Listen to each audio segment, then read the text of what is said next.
लेके आए हैं परीक्षा से एक दिन पहले कुछ इंपॉर्टेंट तथ्य। कल आपका हिंदी का पेपर है मित्रों, और आप कैसे पेपर देंगे, उस पेपर में क्या इंपॉर्टेंट चीजें हैं, आप क्या पढ़ेंगे तो आपका लगभग में शानदार स्कोर आप कर सकते हैं मित्रों।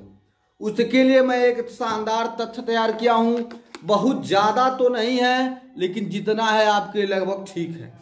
आप उसमें अगर कुछ आप तैयार किए होंगे, और मैं आपको कुछ तथ्य बता दे रहा हूं जिससे आपका स्कोर अच्छा जाएगा मित्रों।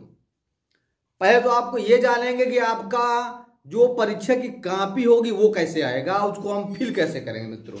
उसके बारे में हमको सबसे पहले जानकारी प्राप्त करना होगा। हमारे चैनल का नाम है आरजी एकेडमी कुशीनगर। अगर आप हमारे चैनल पर नए हैं तो चैनल को सब्सक्राइब कर लेंगे, वीडियो अच्छा है तो लाइक कर देंगे और अपने अन्य मित्रों के पास भी शेयर कर देंगे। आज हम आपको बताने वाले हैं कि आप पेपर में क्या लिखेंगे, क्या शानदार आप क्या लिखते हैं तो आपका स्कोर अच्छा जाएगा। इसके लिए मैं आपके लिए एक शानदार वीडियो बना के रखा हूं। चलिए जानते हैं। पहले परीक्षा कॉपी जो आपको मिलेगा वो कुछ इस प्रकार होगा, ऐसे ऐसे कुछ इस प्रकार ऐसे। उसमें आपका यहां रहेगा अनुक्रमांक नंबर। अनुक्रमांक में 2 कॉलम रहेगा, एक रहेगा आपका अंकों में, एक रहेगा शब्दों में। अंकों में कैसे लिखेंगे, आप एक एक अंक को लिखेगा 1 2 4 6 इस तरह। ऐसे नहीं कि 10 लाख 20 लाख ऐसे लिखा, आप प्रयास किया आप 1 2 लिखिएगा। पहले तो जिस प्रकार अंकों में जो लिखना है, जो आपका प्रवेश पत्र पे रोल नंबर होगा, रोल नंबर को बहुत बारीकी से पढ़ते हुए तब जाके आप लिखिएगा। उसके बाद जब शब्दों की बारी आएगी तो शब्दों को एक एक अंक को, अगर हमारे सब लिखा है ऐसे लिखा हुआ, आपका रोल नंबर लिखेगा 1 2 8 और 4 ऐसे लिखना है आपको। ठीक है, आप प्रयास किए कि बहुत ज्यादा जल्दीबाजी, आराम से लिखना है आपको ताकि गलती ना हो। और उसके बाद आता है परीक्षा केंद्र का नाम, तो परीक्षा केंद्र के भी आप लोग बारीकी से भरिएगा। उसके बाद आता है परीक्षा तिथि। तिथि में आप बारीकी से कल का डेट डालिएगा, और पाली में लिखा रहेगा तो आप लिखिएगा, हाई स्कूल वाले लिखेंगे फर्स्ट पाली में पेपर होगा। दिन में आप लिखेंगे दिन, जो कल दिन होगा आपका बृहस्पतिवार, आप बृहस्पतिवार को लिखेंगे। उसके बाद होता है आपका हस्ताक्षर, जो एग्जामिनर जो जिनका ड्यूटी रहेगा उनका हस्ताक्षर अगर होता है तो आप उनको प्रयास कीजिएगा कि आप गलती न करें। अगर जो चीजें समझ में न आए उनको, अगर जिस आप क्लास में है जिनकी ड्यूटी लगी है उन अध्यापक को बुला के आप पूछ लीजिएगा। आप गलती करने का प्रयास मत कीजिए। कुछ भी नया जो होगा अपने मन से मत कीजिएगा। आप उस क्लास के जो जिनकी ड्यूटी होगी उनको बुला के पूछ लीजिएगा। आगे चलते हैं कि हिंदी में आप क्या पढ़ेंगे। दूसरी बात, आप प्रयास कीजिएगा कि हर पेज पे नीचे जो है, नीचे ऐसे होता है ना पेज आपका, हर पेज पे नीचे रोल नंबर ले दीजिएगा। उससे कॉपी एक्सचेंज नहीं होता है। आप प्रयास कीजिएगा कि हर पेज पर कलम से छोटे अक्षरों में रोल नंबर को अंकित करिए। आप किसी भी पन्ने पर अपना नाम नहीं लिखेंगे। ये आपको ध्यान देना है कि आपको किसी भी पेज पर नाम नहीं लिखना है, ये ध्यान में रहे। नाम नहीं लिखा जाता है, कहीं भी पकड़ा जाओगे तो झूठे तुम्हारी कॉपी रिजेक्ट हो जाएगी। नाम नहीं लिख रहा है, मोबाइल नंबर नहीं लिख रहा है, वो मोबाइल नंबर लिख के ठीक बा गुरु जी पे तो फोन करिए, पैसा भेज दे गूगल पे हो जाइए, ऐसा कुछ नहीं करना आपको। आपको ये सब विशेष करके ध्यान देना है। नाम नहीं लिखना है, मोबाइल नहीं लिखना है, पैसा कौड़ी धरने का प्रयास नहीं करना। पैसा कौड़ी धरोगे उधर ही निकाल लेते हैं लोग, एग्जामिनर तक नहीं पहुंच पाता है। तो आपको पैसा भी नहीं रखना है। हर पेज पे आपको रोल नंबर लिखना है। कॉपी को ठीक से पहले ही, भरने से पहले ही आप कॉपी को चेक कर लीजिएगा कि आपकी कॉपी पूरा एकदम बकायदा सब स्टेपलर में है या नहीं है। ये सब भी विशेष करके ध्यान देना होता है आपको। जो आपका क्वेश्चन पेपर मिलेगा उस क्वेश्चन पेपर को भी आप पूरी तरह से पहले पलट के देख लीजिएगा, तब उस पे नाम और रोल नंबर लिखिएगा। क्वेश्चन पेपर पे नाम और रोल नंबर लिखना होता है, तब जाके उस जो क्लास में ड्यूटी जिनका होता है सिग्नेचर करते हैं। तो आप पहले कुछ पूरे क्वेश्चन पेपर को बकायदा पढ़ लीजिएगा, तब देख लीजिएगा पलट के कि सही है कि नहीं। कहीं अगर मिस प्रिंटिंग हो तुरंत उसको वापस कर दीजिएगा, वापस हो जाएगा। मिस प्रिंटिंग रहेगा तब दोनों को बकायदा पढ़ लीजिएगा। ये सब विशेष करके ध्यान दीजिएगा। हम आते हैं हिंदी में। हम आपको हिंदी, कल आपका पेपर है तो मैं आपको हिंदी बताने वाला हूं कि आपको हिंदी में मैं आपको लगभग 20-25 नंबर का बता रहा हूं। लगभग आपका कुछ उसमें से हवा सही लड़ेगा, आप पढ़ के जाइएगा। हम ये भी नहीं कह रहे कि सिर्फ इसी को पढ़ के नहीं, आप अपने हिसाब से भी, मैं कुछ एक इंपॉर्टेंट फैक्ट को तैयार किया हूं, इसको आप पढ़ लीजिएगा। जैसे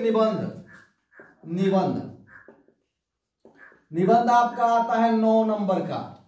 9 नंबर का आपका निबंध आएगा। निबंध में किस किस को तैयार करेंगे आप? पहला है पर्यावरण है। उसके बाद तैयार करेंगे आप जनसंख्या में होता है लाभ और हानि, ये दोनों देख लेंगे आप, लाभ हानि क्या है। उसके बाद आपका होगा नारी सशक्तिकरण। नारी सशक्तिकरण पे भी आप निबंध तैयार कर लीजिएगा, 9 नंबर का आएगा। और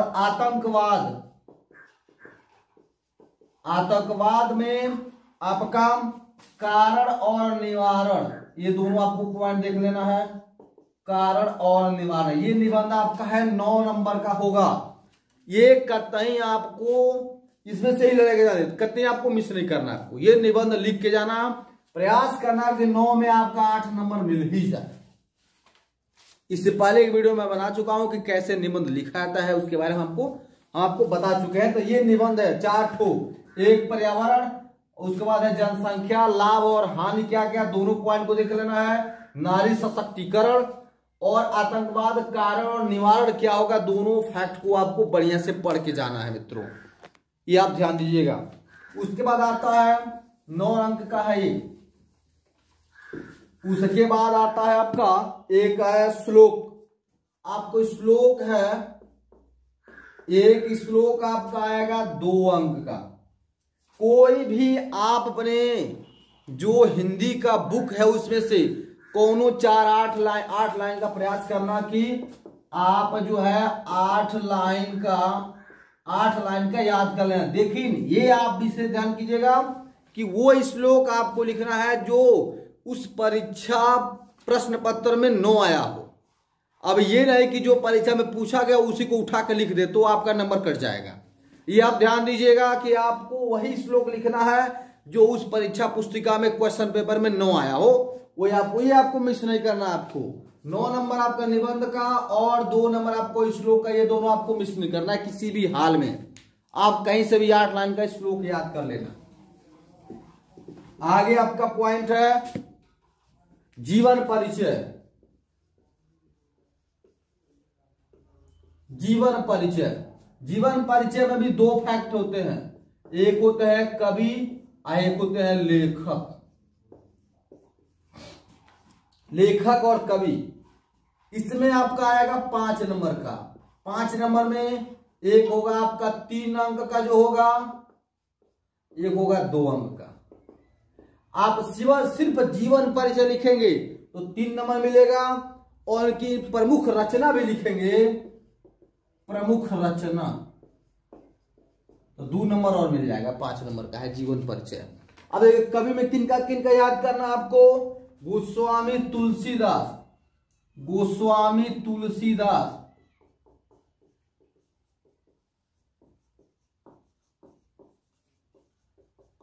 तुलसीदास जी का आपको जीवन परिचय और उनकी जो प्रमुख रचनाएं हैं वो आपको याद कर लेना है। ये आपको याद कर लेना है।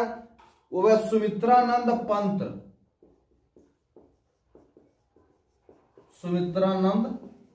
पंत जी का भी आपको जीवन परिचय और इनकी प्रमुख रचनाएं जो है वो याद कर लें आपको।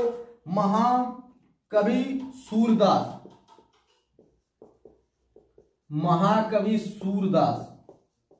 इनका भी आपको जीवनी परिचय और इनके प्रमुख जो रचनाएं हैं उनको याद करें। आपको 5 नंबर, ये किसी भी हाल में आपको छोड़ना नहीं है। इसमें 5 नंबर और हम ऐड करते हैं, लास्ट में देखते हैं कितना नंबर हमने तैयार किया। ये आपको कतई मिस नहीं करना है, जान जाओ जो मैं बता रहा हूं।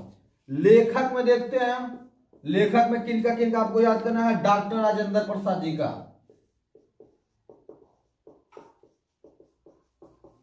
डॉक्टर राजेंद्र प्रसाद, जयशंकर प्रसाद जी का, जयशंकर प्रसाद जी का और आचार्य रामचंद्र शुक्ल का।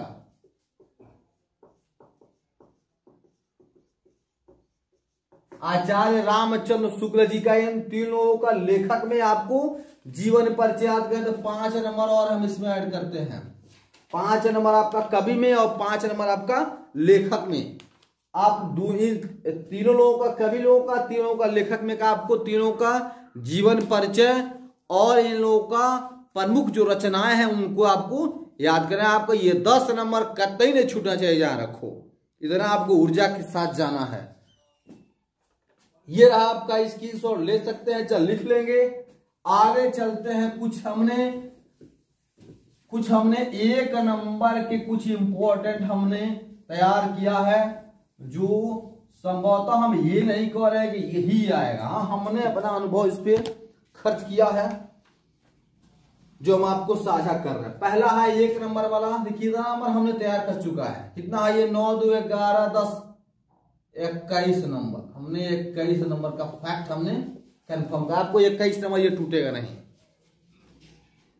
हाँ, 1 नंबर में हम चलते हैं। पहला आपका है बाबू गुलाब राय। किस युग के लेखक हैं? बाबू गुलाब राय। बाबू गुलाब राय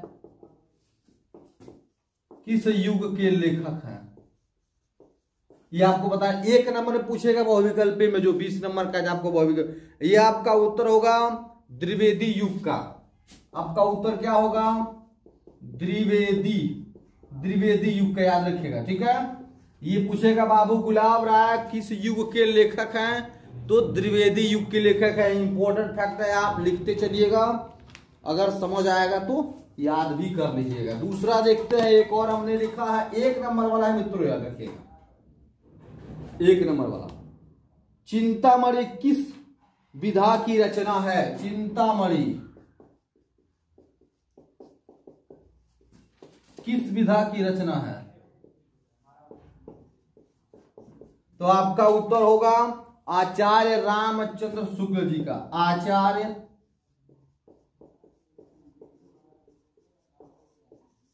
आचार्य रामचंद्र शुक्ल जी का ये है रचना। कौन? चिंतामणि। याद रखिएगा, परीक्षा में पूछ सकता है कि चिंतामणि को किसने लिखा है, तो आचार्य रामचंद्र शुक्ल जी का। हमने उसमें भी दिया था, किसमें हमने दिया था आपको,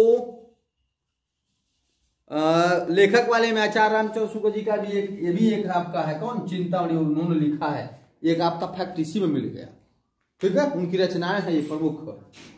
तीसरा देखते हैं, हमने 2 देख दिया। तीसरा हम देखते हैं, तीसरा है गबन। किसकी रचना है? गबन। गबन को किसने लिखा है? बहुत इंपॉर्टेंट है ये, हमको कई बार आ चुका है। किसने लिखा है? तो ये मुंशी प्रेमचंद जी ने लिखा है। गबन को किसने लिखा है? तो प्रेमचंद जी ने गबन नामक एक, इन्होंने भी क्या लिखा है? इनकी भी एक कविताएं हैं, ठीक है, लेखक ये भी हैं। आगे चलते हैं। गबन के बाद आपका है शुक्ल युग की समय अवधि। शुक्ल युग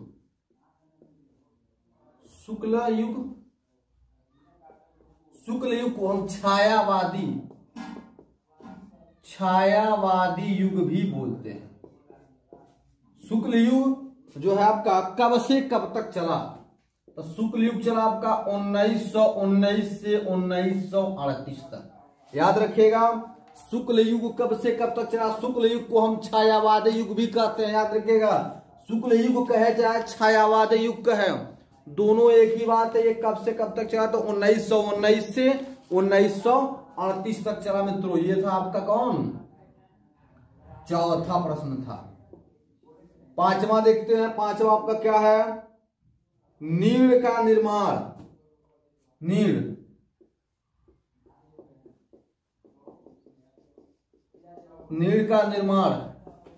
नीड़ का निर्माण किस किस विधा रचना है? किस किस की विधा रचना है?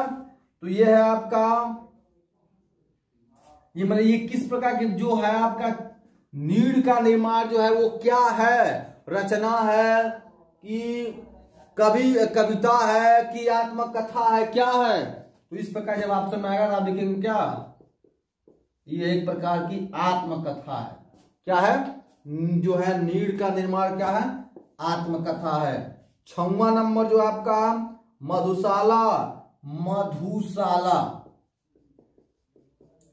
किसने लिखा है? मधुशाला किसकी रचना है? तो ये आपका हो जाएगा हरिवंश राय बच्चन।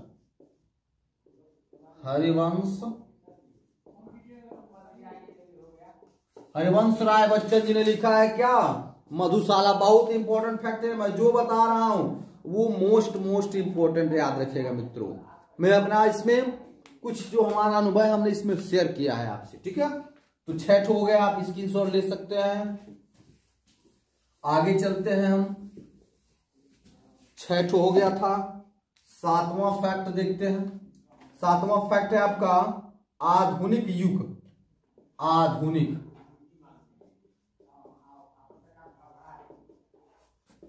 कब से कब तक? कब से कब तक तो चला? तो 1760 से 1947 तक। 1760 से 1947 तक क्या चला? आधुनिक युग चला, याद रखिएगा। पूछ सकता है 1 नंबर में कि आधुनिक युग कब से कब तक चला? तो 1760 से 1947 तक चला। 8वां प्रश्न देखते हैं। हास्य रस का स्थायी भाव क्या होता है?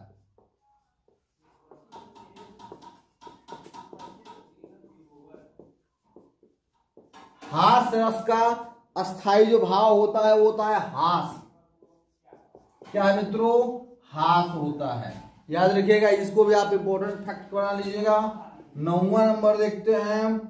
9 नंबर आपका है पीताम्बर में कौन सा समास है? पीताम्बर में समास कौन सा समास है? तो आपका हो जाएगा कर्मधारय समास।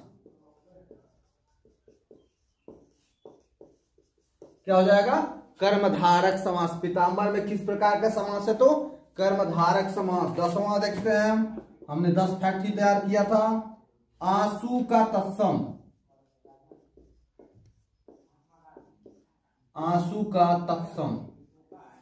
आंसू का तत्सम आपका होता है आश्रु। अश्रु क्या होता है? अश्रु भी बहुत इंपॉर्टेंट है, आप इसको भी इंपॉर्टेंट कर लीजिएगा। ये था हमारा 10 कितना हो गया? 10 इसमें जो और ऐड कर दीजिए, आपका हो गया 31। 10 नंबर आपका 30 नंबर पे ऐड कर कितना हो गया? 61 नंबर हमने इस प्रकार आपको तैयार करा दिया है। आप इसके आगे जितना जोड़ लीजिए मित्रों, जो हमने आपको बताया है, हमने भी कुछ अपना अनुभव शेयर किया है, आप उसके आगे जितना जोड़ सकते हैं। संस्कृत में अनुवाद है, विलोम शब्द है, पर्यायवाची, इस प्रकार जितना भी आ सकता है आप इसमें जोड़ लीजिएगा।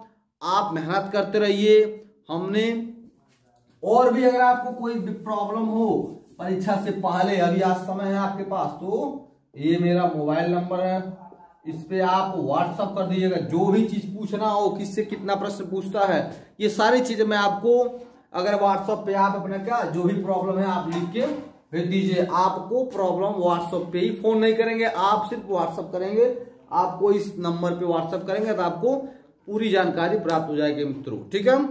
धन्यवाद, बेस्ट ऑफ लक। आप जाइए, खूब शानदार लिखिए, खूब। हाँ, याद रखिएगा, आपको ये कभी प्रश्न छोड़ना नहीं है, चाहे नहीं भी आता हो, आता हो, लेकिन हर प्रश्न को लिखना है। ये कभी प्रश्न छोड़ना नहीं है आपको मित्रों, हर एक प्रश्न को लिखना है किसी भी हाल में, जो मिल जाए, जहां से आपको जो याद आ जाए, लेकिन लिख देना, पेपर भर देना है आपको।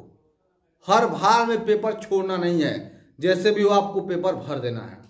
फिर हम आपको मिलते हैं अगले पेपर के लिए, उससे पहले